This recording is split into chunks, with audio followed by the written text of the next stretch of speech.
ಬೇಡ ಬೇಡ ಬೇಡ. ಅವಳು ಮಾತಾಡಿದ ತಕ್ಷಣ ನಂಗೆ ಹೇಗೆ ಮಾತಾಡಬೇಕು ಅಂತ ಗೊತ್ತಾಗಲ್ಲ, ತುಂಬ ಕಷ್ಟ ಆಗುತ್ತೆ. ಅಷ್ಟು ಕೆಟ್ಟದಾಗ ಅವಳ ಹತ್ರ ನಡ್ಕೊಂಡಿದ್ದೀನಿ. ವಾಯ್ಸ್ ಮೆಸೇಜ್ ಕಳಿಸ್ತೀನಿ, ಅವಳು ರಿಪ್ಲೈ ಮಾಡಿದ್ರೆ ಕಾಲ್ ಮಾಡಿ ಮಾತಾಡ್ತೀನಿ. ಕರೆಕ್ಟ್.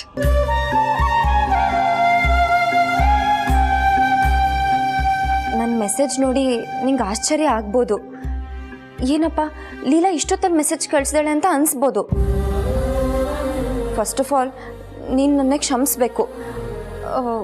ನೀನು ನಂಗೆ ಕ್ಷಮಿಸ್ತೀಯೋ ಬಿಡ್ತೀಯೋ ಅದು ಸೆಕೆಂಡ್ರಿ, ಆದರೆ ನಾನು ನಿನಗೆ ಕ್ಷಮೆ ಕೇಳೋದು ತುಂಬ ಮುಖ್ಯ. ನಾನು ಈ ಮಾತು ಯಾಕೆ ಹೇಳ್ತಿದ್ದೀನಿ ಅಂದರೆ, ನಾನು ನಿನ್ನ ಹತ್ರ ತುಂಬ ಕೆಟ್ಟದಾಗಿ ಬಿಹೇವ್ ಮಾಡಿದ್ದೀನಿ. ನನ್ನ ಹತ್ರ ಯಾರ ಹತ್ರನೂ ಬಿಹೇವ್ ಮಾಡಲ್ಲ, ಆದರೆ ನಿನ್ನ ಹತ್ರ ಆ ಥರ ವರ್ತಿಸಿದ್ದೀನಿ. ನಾನಷ್ಟೇ ಅಲ್ಲ, ನಮ್ಮ ಮನೆಯವ್ರನ್ನೂ ಇದ್ರ ಜೊತೆ ಸೇರಿಸ್ಕೊಂಡ್ಬಿಟ್ಟೆ. ಪ್ಲೀಸ್ ದುರ್ಗಾ, ನಿನ್ನನ್ನು ಕ್ಷಮಿಸಲೇಬೇಕು. ನನಗೆ ಎಷ್ಟು ನೋವಾಗ್ತಿದೆ ಅಂದರೆ ಇನ್ನು ನಿನಗೆ ಎಷ್ಟು ನೋವಾಗಿರ್ಬೋದು ಅಂತ ನನಗೆ ಅರ್ಥ ಆಗುತ್ತೆ. ನಿನಗೆ ಹರ್ಟ್ ಮಾಡೋ ಯಾವ ಉದ್ದೇಶನೂ ನನಗಿರಲಿಲ್ಲ. ನಿನಗೆ ಗೊತ್ತಲ್ವಾ, ನನಗೆ ಬೇಜಾರಾದಾಗ ಕೋಪ ಬಂದಾಗ ಏನು ಮಾತಾಡ್ತೀನಿ ಅಂತ ನನಗೆ ಗೊತ್ತಿರಲ್ಲ. ಆದರೆ ಅದರಲ್ಲಿ ಯಾವ ಕೆಟ್ಟ ಭಾವನೆನೂ ಇರಲ್ಲ. ಪ್ಲೀಸ್ ದುರ್ಗಾ, ಪ್ಲೀಸ್ ನನ್ನ ಕ್ಷಮಿಸು. ಹಬ್ಬ ನೋಡೋಣ ಅವಳು ಏನು ರಿಪ್ಲೈ ಮಾಡ್ತಾಳೆ ಅಂತ. ಅವಳನ್ನ ಕ್ಷಮಿಸ್ಲಿಲ್ಲ ಅಂದರೂ ಪರವಾಗಿಲ್ಲ, ನಾನು ಕ್ಷಮೆ ಕೇಳಿದ್ನಲ್ಲ, ನನಗೆ ಮನಸ್ಸು ಹಗುರ ಆಗ್ತಾ ಇದೆ. ಯಾಕಿನ್ನೂ ಏನೂ ರಿಪ್ಲೈಯೇ ಬಂದಿಲ್ಲ? ಸಿಂಗಲ್ ಟಿಕ್ ಇದೆ ಅಂದರೆ ಫೋನ್ ಏನಾದರೂ ಸ್ವಿಚ್ ಆಫ್ ಆಗಿದೆಯಾ ಅಥವಾ ನೆಟ್ವರ್ಕ್ ಇಲ್ವಾ? ಯಾಕೆ ಮೆಸೇಜ್ ಹೋಗಿಲ್ಲ?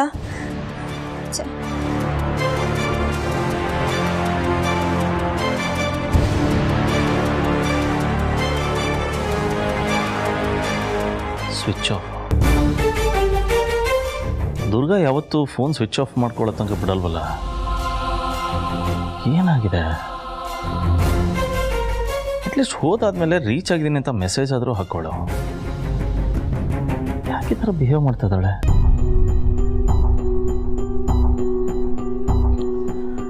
ಹಾಯ್ ದುರ್ಗಾ, ನಾನು ನಿನ್ನ ರೀಚ್ ಮಾಡೋದಕ್ಕೆ ತುಂಬ ಟ್ರೈ ಮಾಡ್ತಾ ಇದ್ದೀನಿ, ಬಟ್ ಫೋನ್ ಸ್ವಿಚ್ ಆಫ್ ಅಂತ ಬರ್ತಾ ಇದೆ. ಈ ವಾಯ್ಸ್ ಮೆಸೇಜ್ನ ಕೇಳಿದ ಕೂಡಲೇ ನೀನು ನನಗೆ ರೆಸ್ಪಾಂಡ್ ಮಾಡು. I want to talk to you. Take care.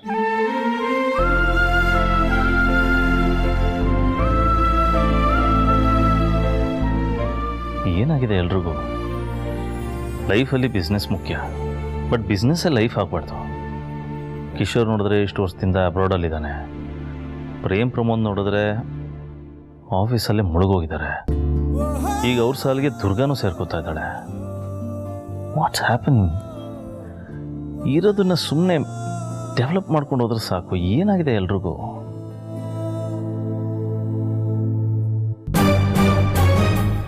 ಏಜೆ ಹೇಳಿ ಸರ್, ಏನಾರ ವಿಷಯ ಆಯ್ತಾ? ವಿಷಯ ಅಂತ ಏನೂ ಇಲ್ಲ ಏಜೆ. ಏನಾರ ಹೆಲ್ಪ್ ಬೇಕಿತ್ತಾ? ಇಲ್ಲ, ನಿಮ್ಮ ಹತ್ರ ಮಾತಾಡಬೇಕಿತ್ತು. ಮಾತಾಡು. ನಾನು ನಿಮ್ಮ ಹತ್ರ ಪರ್ಸ್ನಲ್ಲಾಗಿ ಮಾತಾಡಬೇಕಿತ್ತು. ಇಲ್ಲ ಯಾರ ಇದ್ದಾರಾ? ಇಲ್ಲ ಏಜೆ.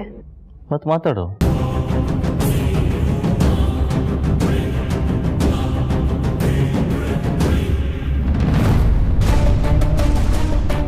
ಅಕ್ಕ, ನಾನು ಮಾಡ್ತಿರೋ ಕೆಲಸ ತಪ್ಪಿರ್ಬೋದು, ಆದರೆ ನನ್ನ ಮನಸ್ಸಲ್ಲಿರೋ ಗೊಂದಲನ ಸರಿ ಮಾಡ್ಕೋಬೇಕು ಅಂದರೆ ನಾನು ಈ ಕೆಲಸನ ಮಾಡಲೇಬೇಕು.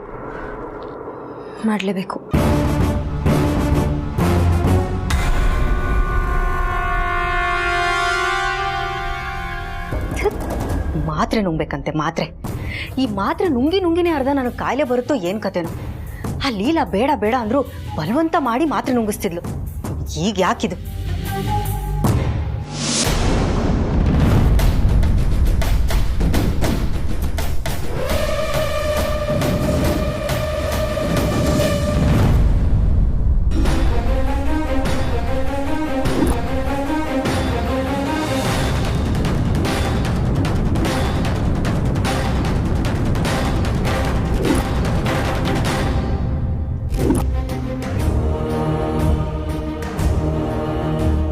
ಅಯ್ಯೋ, ಕರೆಕ್ಟ್ ಟೈಮ್ಗೆ ಸಿಕ್ಕಾಕೊಂಡ.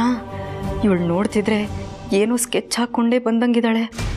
ಏನು ಕೇಳ್ತಾಳೋ ಏನು ಕಥೆನೋ, ಅಥವಾ ನಾನು ಮಾತಾಡಿದ್ನ ಏನಾದರೂ ಕೇಳಿಸ್ಕೊಂಬಿಟ್ಲಾ? ಅಯ್ಯೋ,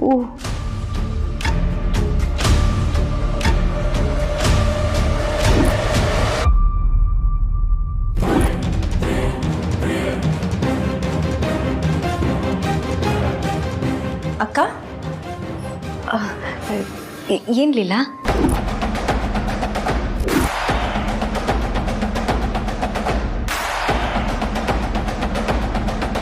ಹೇಳು ಸರು. ಅದು ನೆಕ್ಸ್ಟ್ ಬಿಸ್ನೆಸ್ ಟ್ರಿಪ್ಗೆ ಪ್ರೇಮ್ನ ಕಳಿಸಿ ಅಂತ ಹೇಳೋದಕ್ಕೆ ಬಂದೆ. ಪ್ರೇಮ್ ಪ್ರಮೋದು ಮನೆಯಲ್ಲೇ ಇರ್ಬೋದಲ್ಲ, ಯಾಕೆ ಹೊರಗೋಬೇಕು ಅಂತ ಕೇಳ್ತಾ ಇದ್ರೆ, ಈಗ ನೋಡಿದ್ರೆ ನೀನೇ ಹೀಗೆ ಕೇಳ್ತಿದ್ಯಾ? ಯಾಕೆ ಪ್ರೇಮ್ ಜೊತೆ ಏನಾರ ಜಗಳ ಆಯ್ತಾ? ಹಾಗೆಲ್ಲ ಏನಿಲ್ಲ ಏಜೆ. ಮತ್ತೆ ಟ್ರಿಪ್ಪಿಗೆ ಕಳಿಸಿ ಅಂತ ಹೇಳ್ತಾ ಇದೆಯಾ? ಏನಾರ ಪ್ರಾಬ್ಲಮ್ ಇದ್ರೆ ಹೇಳು. ನಾನು ಪ್ರೇಮ್ನ ಬಿಸ್ನೆಸ್ ಟ್ರಿಪ್ಪಿಗೆ ಕಳಿಸಿ ಅಂತ ಕೇಳಿದ್ದಕ್ಕೆ ನಿಮ್ಮಿಬ್ಬರ ಮಧ್ಯೆ ಏನಾದರೂ ಸಮಸ್ಯೆ ಇದೆಯಾ ಅಂತ ಕೇಳ್ತಿದ್ದೀರಾ. ಅದಕ್ಕೆ ಕಾರಣ ನಿಮಗೆ ನಮ್ಮ ಮೇಲಿರೋ ಪ್ರೀತಿ. ನಮ್ಮ ಸಂಸಾರ ಚೆನ್ನಾಗಿರಬೇಕು ಅಂತ ನಿಮ್ಮ ಮನಸ್ಸು ಬಯಸುತ್ತೆ. ಹಾಗೆ ನಿಮ್ಮ ಸಂಸಾರನೂ ಚೆನ್ನಾಗಿರಬೇಕು, ನೀವು ನೆಮ್ಮದಿಯಾಗಿರಬೇಕು ಅಂತ ನಮಗೂ ಅನಿಸುತ್ತೆ ಅಲ್ವಾ ಏಜೆ? ನಾನು ಮಿತಿ ಮೀರಿ ಮಾತಾಡ್ತಿದ್ದೀನಿ ಅಂತ ಅಂದ್ಕೋಬೇಡಿ. ನಾನು ಹೇಳೋ ಮಾತನ್ನು ಪ್ಲೀಸ್ ಕೂಲಾಗಿ ಕೇಳಿಸ್ಕೊಳ್ಳಿ. ಅಂತರಾತೆ ದಿನದಿಂದ ದಿನಕ್ಕೆ ತುಂಬ ಸೊರಗು ಹೋಗ್ತಿದ್ದಾರೆ. ಅವ್ರು ತುಂಬ ನೋವು ಅನುಭವಿಸ್ತಿದ್ದಾರೆ, ತುಂಬ ಲೋನ್ಲಿಯಾಗಿ ಫೀಲ್ ಮಾಡ್ಕೋತಿದ್ದಾರೆ. ಸರು, ಆಮೇಲೆ ಮಾತಾಡೋಣ, ಈಗ ಹೋಗು. ಇಲ್ಲ ಏಜೆ, ನೀವು ನನ್ನ ಬಗ್ಗೆ ಏನಾದರೂ ಅಂದ್ಕೊಳ್ಳಿ, ಬೇಕಿದ್ರೆ ಒಂದೆರಡು ಡೇಟ್ ಹೊಡೀರಿ, ನಾನು ಅದನ್ನು ಆಶೀರ್ವಾದ ಅಂತಲೇ ತಿಳ್ಕೊತೀನಿ. ಆದರೆ ನೀವು ಅಂತರಾತೆ ಚೆನ್ನಾಗಿರಬೇಕು, ಅದಕ್ಕೆ ನಾನು ಇಷ್ಟೆಲ್ಲ ಹೇಳ್ತಿರೋದು. ಸರು, ಇದು ನಿನ್ನ ಹತ್ರ ಮಾತಾಡೋ ವಿಷಯ ಅಲ್ಲ, ಹೋಗು. ಇಲ್ಲ, ನಾನು ಹೋಗಲ್ಲ. ನಾವು ಚೆನ್ನಾಗಿರ್ಲಿ ಅಂತ ನೀವು ಬಯಸೋದು ತಪ್ಪಲ್ಲ ಅಲ್ವಾ? ಹಾಗೆ ನೀವು ಅಂತರಾತೆ ಚೆನ್ನಾಗಿರ್ಲಿ, ಅನ್ಯೋನ್ಯವಾಗಿರ್ಲಿ ಅಂತ ನಾವು ಬಯಸೋದ್ರಲ್ಲಿ ತಪ್ಪೇನಿದೆ ಏಜೆ? ನಿಮ್ಮಿಂದ ನಾವು ಪ್ರೀತಿ ಪಡ್ಕೊಂಡಿದ್ದೀವಿ, ಅದೇ ಪ್ರೀತಿನ ನಿಮಗೂ ನಾವು ಕೊಡ್ಬೇಕಲ್ವಾ? ಈ ಸೇಜೆ ನಮಗೂ ಅವಕಾಶ ಮಾಡಿಕೊಡಿ. ಏನ್ಲಿಲ್ಲ? ಅಲ್ಲ ಅಕ್ಕ, ಈಗಷ್ಟೇ ಹುಷಾರಾಗಿದ್ದೀರಾ, ಅಷ್ಟು ಬೇಗ ನಿಮಗೆ ಮಾತ್ರ ಸಾಕು ಅನ್ಸ್ಬಿಡ್ತಾ?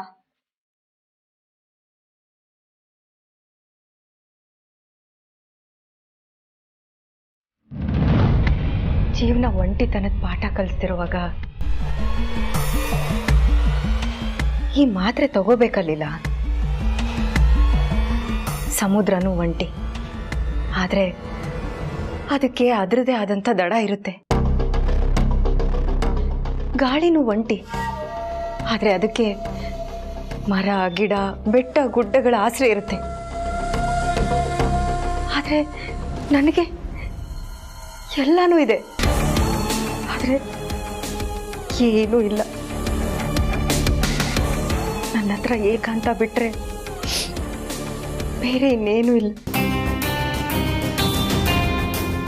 ನನ್ನ ಜೀವನ ಪೂರ್ತಿ ಎಲ್ಲಿ ಒಂಟಿಯಾಗೆ ಸತ್ತೋಗ್ತೀನೋ ಅಂತ ಭಯ ಆಗ್ತಿದಲಿಲ್ಲ. ಆ ದೇವರು ನನಗೆ ಜೀವನ ಕೊಟ್ಟ, ಅವೇನು ಕೊಟ್ಟ? ಹಣ, ಆಸ್ತಿ, ಅಂತಸ್ತು, ಶ್ರೀಮಂತಿಕೆ ಎಲ್ಲನೂ ಕೊಟ್ಟ. ಆದರೆ ಎಲ್ಲನೂ ಒಂದೇ ಸಲ ಕಿತ್ಕೊಂಡ್ಬಿಟ್ಟ. ನನ್ನ ನೆನಪಿನ ಶಕ್ತಿ ಕಿತ್ಕೊಂಡ. ನನ್ನ ಗಂಡ, ನನ್ನ ಮನೆ, ಮನೆಯವರು ಎಲ್ಲನೂ ಕಿತ್ಕೊಂಡ. ಆದರೆ ಈಗ ಎಲ್ಲನೂ ವಾಪಸ್ ಕೊಟ್ಟಿದ್ದಾನೆ, ಆದರೆ ಪ್ರೀತಿ ಬಿಟ್ಟು.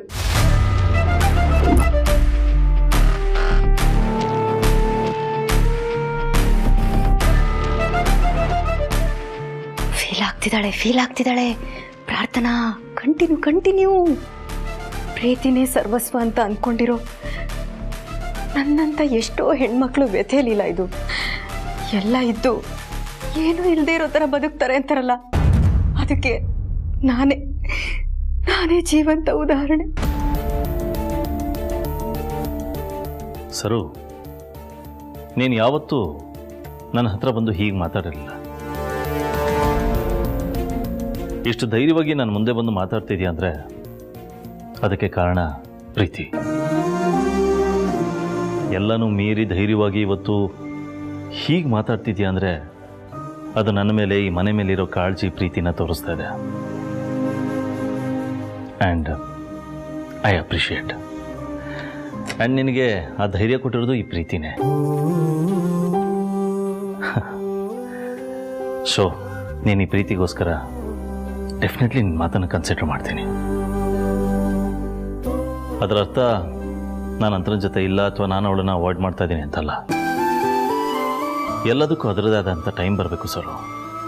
ಮನುಷ್ಯ ಅದಕ್ಕೆ ಕಾಯಬೇಕು. ಬಟ್ ನೀನು ಈ ಮಾತುಗಳನ್ನ ನಾನು ಡೆಫಿನೆಟ್ಲಿ ಕನ್ಸಿಡರ್ ಮಾಡ್ತೀನಿ. ದೊಡ್ಡವರಾಗಲಿ ಚಿಕ್ಕವರಾಗಲಿ ಒಳ್ಳೆ ಮಾತುಗಳನ್ನ ಹೇಳಿದಾಗ ತಗೋಬೇಕು ಅಂತಾರೆ. And I will do it. And sir, thanks for your concern. Thank you.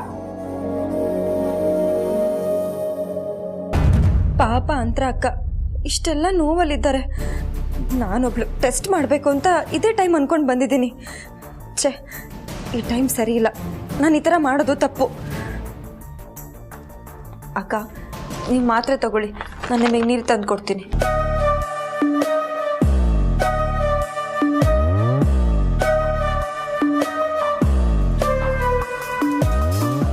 ತಗೊಳ್ಳಿ ಅಕ್ಕ, ತಗೊಳ್ಳಿ. ಮಾತ್ರೆ ನುಂಗಿ ಆರಾಮಾಗಿ ರೆಸ್ಟ್ ಮಾಡಿ.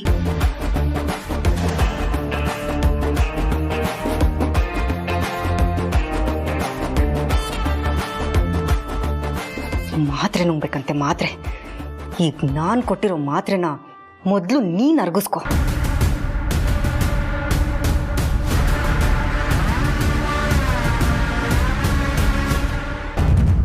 ನೀವು ಎಲ್ಲ ನನ್ನ ಬೈದ್ ಬಿಡ್ತೀರೋ ಅಂತ ತುಂಬಾ ಬೈದಲ್ಲಿ ಬಂದೆ. ಆದ್ರೆ ನೀವು ನನ್ನ ಮಾತಿಗೆ ಬೆಲೆ ಕೊಟ್ರಿ. ಥ್ಯಾಂಕ್ ಯು ಸೋ ಮಚ್ ಏಜೆ. ಅಂತರಾತೆ ಖುಷಿಯಾಗಿರ್ಬೇಕು, ಹಾಗೆ ಮಾಡಿ. ಅಷ್ಟೇ ನಾನು ಕೇಳ್ಕೊಳ್ಳೋದು.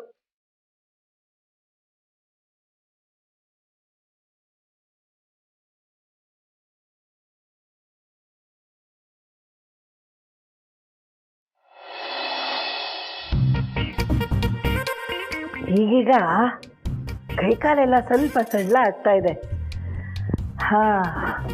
ಮೊದಲೆಲ್ಲ ಬಗ್ಗಿದ್ರೆ ಸೊಂಟ ನೋವಾಗೋದು.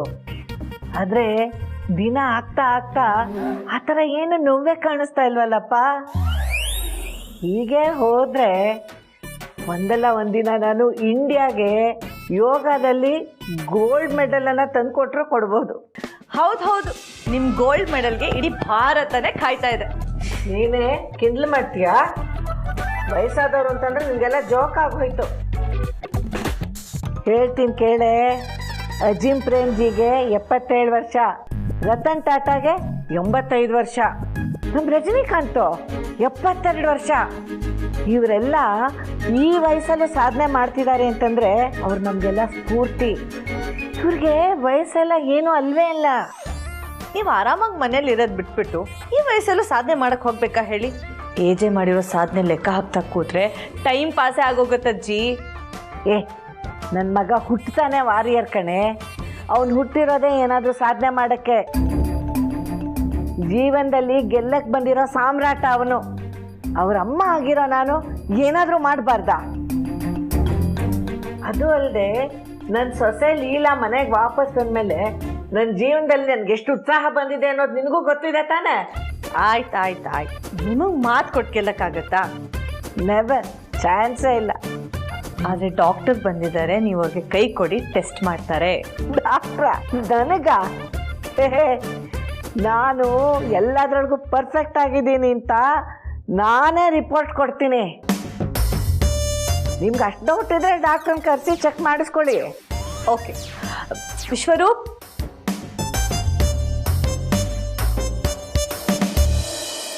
ನಿಮ್ಮ ಮಾತು, ನಿಮ್ಮ ಎನರ್ಜಿ ನೋಡಿದ್ರೆ ನಿಮ್ಗೆ ಆರೋಗ್ಯಕ್ಕೆ ಸಂಬಂಧಪಟ್ಟ ಯಾವ ಸಮಸ್ಯೆಗಳು ಇಲ್ಲ ಅಂತ ಅನ್ಸುತ್ತೆ. ಬಟ್ ಸ್ಟಿಲ್ ಚೆಕ್ ಮಾಡೋದು ನನ್ನ ಕೆಲಸ.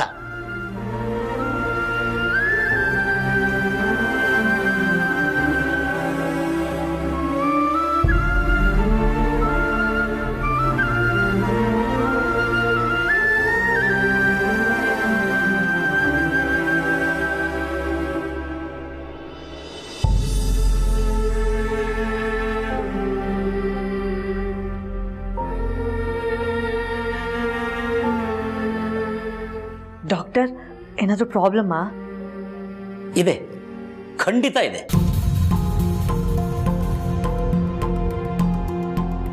ಅದೇನು ಹೇಳಿ, ಏನೇ ಇದ್ರೂ ಸರಿ ಮಾಡೋಕ್ಕೆ ನನ್ನ ಸೊಸೆ ಇದ್ದಾಳೆ. ಪ್ರಾಬ್ಲಮ್ ಇದೆ. ಪ್ರಾಬ್ಲಮ್ ಏನು ಅಂದರೆ, ಇವರಿಗೇನೋ ಪ್ರಾಬ್ಲಮ್ ಇದೆಯಲ್ಲ ಅಂತ ನೀವೆಲ್ಲ ಅಂದ್ಕೊಂಡಿದ್ದೀರಲ್ಲ, ಅದೇ ಪ್ರಾಬ್ಲಮ್ಮು.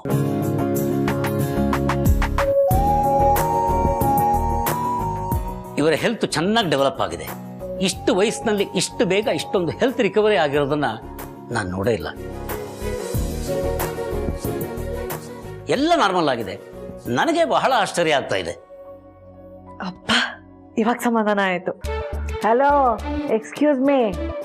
ನನ್ನ ಆರೋಗ್ಯ ಸುಧಾರಿಸೋದಕ್ಕೆ ನನ್ನ ಸೊಸೆ ಲೀಲಾನೇ ಕಾರಣ. ಅವಳಿಲ್ದೆ ಹೋಗಿದ್ರೆ ನಾನು ಯಾವತ್ತೋ ಹೋಗಬೇಕಾಗಿತ್ತು. ಅವಳು ಬಂದ್ಲು, ನಾನು ಸರಿ ಹೋದೆ. ಅವಳೇ ನನ್ನ ಮೆಡಿಸನು ಸರ್. ಖುಷಿ ಆಯ್ತು ಡಾಕ್ಟರ್. ನಾನು ಏಜಿಗೆ ಹೇಳ್ತೀನಿ.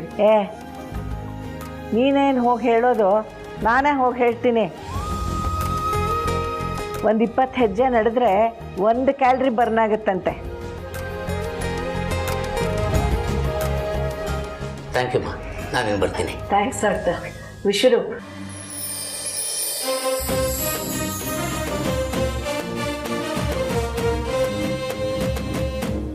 ಅಯ್ಯೋ ಅಜ್ಜಿ, ಇನ್ಮೇಲಿಂದ ನೀವು ಹೀಗೆ ಇರಿ.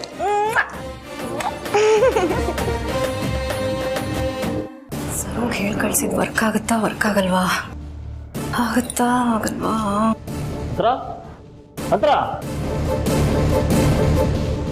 ಆಗಿದೆ.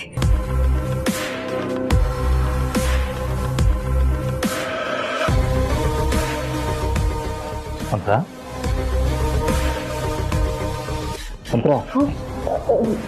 ಸಾರಿ ಅಭಿ, ನೀವು ಬಂದಿದ್ದು ಗಮನಿಸ್ಲಿಲ್ಲ. That's okay. ಏನೋ ತುಂಬ ಡೀಪಾಗಿ ಯೋಚನೆ ಮಾಡ್ತಾ ಇದೆ, ಕೇಳಿಸಿರಲ್ಲ. ಡೀಪಾಗಿ ಯೋಚನೆ ಮಾಡುವಂಥದ್ದು ನಮ್ಮಂಥ ಹೆಣ್ಮಕ್ಳು ಬಾಳಲ್ಲಿ ಏನಿರುತ್ತೆ ಅಭಿ? ಅದೇ ನೋವು, ಅದೇ ಗೋಳು ಅಷ್ಟೇ. ಅಂತರ ದಟ್ಸ್ ಓಕೆ. ಅಭಿ, ನನ್ನಿಂದ ಏನಾದರೂ ಆಗಬೇಕಿತ್ತಾ? ಅದೇನು ಅಂತ ಹೇಳಭಿ, ನಾನು ಮಾಡ್ತೀನಿ, ಹೇಳು. ನಾನು ಆ್ಯಕ್ಚುಲಿ ನಿನ್ನ ಹತ್ರನೇ ಮಾತಾಡೋದಕ್ಕೆ ಅಂತ ಬಂದೆ. ಅದು ನನಗೆ ಗೊತ್ತು ಕಣು. ಸುದ್ದಿ ಬಳಸಿ ಯಾಕೆ ಹೇಳ್ತೀಯ? ನೇರವಾಗಿ ಹೇಳು. ಅದೇನು ಅಂತ ಹೇಳು ಅಭಿ. ಆ್ಯಕ್ಚುಲಿ ನಿನಗೆ ನನ್ನಿಂದ ಹರ್ಟ್ ಆಗಿದೆ. ಇನ್ಫ್ಯಾಕ್ಟ್ ತುಂಬಾ ಹರ್ಟ್ ಆಗಿದೆ, ನನಗೆ ಗೊತ್ತದು. ಅಯ್ಯೋ, ನಾನು ಈ ಮಾತನ್ನು ಒಪ್ಪಲ್ಲ. ನನ್ನ ಗಂಡನಿಂದ ಹರ್ಟ್ ಆಗೋದಾ? ಚಾನ್ಸೇ ಇಲ್ಲ ಅಭಿ. ನೀನು ನನಗೆ ಹರ್ಟ್ ಮಾಡ್ತೀಯಾ ಅಭಿ? ನೀನು ಒಂದೇ ಒಂದು ಮಾತು ಈ ಕ್ಷಣದಲ್ಲಿ ಅಂತರ ನೀನು ಕುತ್ತಿಗೆ ಕತ್ತರಿಸ್ಕೊ ಅಂತ ಹೇಳಿದ್ರೆ ನಾನು ಅದಕ್ಕೂ ಸಿದ್ಧ. ನಾನು ಖುಷಿಯಾಗಿ ಪ್ರಾಣ ಬಿಡ್ತೀನಿ. ಅಂಥದ್ರಲ್ಲಿ ನೀನು ನನಗೆ ನೋವು ಮಾಡ್ತೀಯ? ಇಲ್ಲ, ನಿನಗೆಲ್ಲೋ ಹಾಗನ್ಸಿದೆ. ಇಲ್ಲ, ನಿನ್ಗೆ ಯಾರಾದರೂ ಸುಳ್ಳು ಹೇಳಿರಬೇಕು. ನಿನ್ನ ಮಾತೊಂದು ಹೇಳ್ತಾ ಇದೆ, ನಿನ್ನ ಕಣ್ಣೆ ಇನ್ನೊಂದು ಹೇಳ್ತಾ ಇದೆ. ಈ ಕಣ್ಣೀರು ನನಗೆ ಪರಿಚಯ ಇಲ್ಲ ಅಂದ್ಕೊಂಡಿದ್ಯಾ? ಹಾಂ, ಈ ಹಿಂದೆನೇ ನಾನು ಈ ಕಣ್ಣೀರನ್ನ ಭೇಟಿ ಮಾಡಿದ್ದೀನಿ. ಆದರೆ ಆಗ ಅವು ಖುಷಿಯಿಂದ ಹೊರಗೆ ಬಂದಿತ್ತು. ಆದರೆ ನೋವಲ್ಲಿ ಬರ್ತಿರೋ ಕಣ್ಣೀರನ್ನ ಇವತ್ತೇ ಭೇಟಿ ಮಾಡ್ತಾ ಇರೋದು. ಆ್ಯಂಡ್ ಐ ನೋ, ಅದಕ್ಕೆ ಕಾರಣನೂ ನಾನೇ. ಅಬ್ಬಬ್ಬಬ್ಬಬ್ಬ, ಏನು ಮಾತಾಡ್ತೀಯೋ ಮಾರಾಯ. ನಿಜವಾಗ್ಲೂ ಆ ಅಂತರ ನೀನನ್ನು ಪಡೆಯೋಕ್ಕೆ ಪುಣ್ಯನೇ ಮಾಡಿದ್ಯೋ ಬಿಡು. ಹಾಂ ಅಭಿ, ಬಿಡ್ತು ಅನ್ನು. ನನ್ನ ಹೋಗಿ ನೀನು ಕಾರಣ ಹೇಗಾಗ್ತೀಯಾ? ಇಲ್ಲ ಅಂತ, ಇತ್ತೀಚೆಗೆ ನಾನು ನಿನ್ನ ಜೊತೆ ಟೈಮ್ ಸ್ಪೆಂಡ್ ಮಾಡಿಲ್ಲ, ಸರಿಯಾಗಿ ಮಾತಾಡಿಲ್ಲ. ನನ್ನ ಮನಸ್ಸು ಸರಿ ಇರಲಿಲ್ಲ. ಪ್ರಾಬ್ಲಿ ಅದು ಕಾರಣ ಇರ್ಬೋದು. ನಿನ್ನ ಬಗ್ಗೆ ಯೋಚನೆ ಮಾಡಿದಾಗಲೆಲ್ಲ ನನಗೊಂಥರ ಗಿಲ್ಟ್ ಫೀಲಿಂಗ್ ಬರುತ್ತೆ. ಪಾಪ ನೀನು ಎಷ್ಟೆಲ್ಲ ನೋವನ್ನ ನನ್ನ ಖುಷಿಗೋಸ್ಕರ ನನ್ನ ಹತ್ರ ಹೇಳ್ಕೊಳ್ದೆ ಮುಚ್ಚಿಟ್ಕೊಂಡಿದ್ಯಾ. ಬಚ್ಚಿಟ್ಕೊಳ್ಳೋದ್ರಲ್ಲಿ ನಾನು ಮಾಸ್ಟರ್ ಡಿಗ್ರಿನೇ ಮಾಡಿದ್ದೀನಿ ಕಣೋ. ಅಷ್ಟಿಲ್ಲದೆ ಹೋಗಿದ್ರೆ ನೀನು ನಿಜವಾದ ಹೆಂಡತಿ ಅಂದ್ಕೊಂಡು ನನ್ನಂತವಳ ಮುಂದೆ ಇಷ್ಟೊಂದು ಪ್ರೀತಿ ತೋರಿಸೋದಕ್ಕೆ ಹೇಗೆ ಸಾಧ್ಯ ಆಗ್ತಿತ್ತು? ಶೋ ಇನ್ಮೇಲೆ ನಾನು ನಿನ್ನ ಜೊತೆ ಟೈಮ್ ಸ್ಪೆಂಡ್ ಮಾಡಬೇಕು ಅಂತ ಡಿಸೈಡ್ ಮಾಡ್ಬಿಟ್ಟಿದ್ದೀನಿ. ಏನು ಇವತ್ತಿನ ಪ್ಲ್ಯಾನ್ಸ್ ನಿಂದು? ಒಂದು ಹೆಣ್ಣಿಗೆ ಪ್ಲ್ಯಾನ್ಸ್ ಅಂತ ಏನೂ ಇರಲ್ಲ ಅಭಿ. ಪ್ಲ್ಯಾನ್ ಅಂತ ಇದ್ದರೆ ಅದು ಒಂದೇ. ಅದು ಮನೆಗೋಸ್ಕರ, ಮನೆ ಜನಕ್ಕೋಸ್ಕರ, ಮನೆ ಯಜಮಾನಗೋಸ್ಕರ ಯಾವ ಕ್ಷಣದಲ್ಲಿ ಬೇಕಾದರೂ ಪ್ರಾಣ ಕೊಡೋಕ್ಕೂ ಸಿದ್ಧವಾಗಿರೋದು ಒಂದೇ. ಯಾಕೆ ಈ ಥರ ಎಲ್ಲ ಮಾತಾಡ್ತೀಯಾ? ಈಗ ತಾನೇ ಬಂದಿದ್ಯಾ, ಜೀವ ಹೋಗೋ ಮಾತೆಲ್ಲ ಯಾಕೆ ಬೇಕು? ಸಿಂಪಲ್, ನಾನು ನಿನ್ನ ಜೊತೆ ಹೊರಗೆ ಹೋಗೋಣ ಅಂತ ಹೇಳೋಣ ಅಂತ ಬಂದೆ ಅಷ್ಟೇ. ವಾವ್ ಅಭಿ, ನೀನು ಈ ಮಾತು ಹೇಳ್ತಿದ್ಯಾ?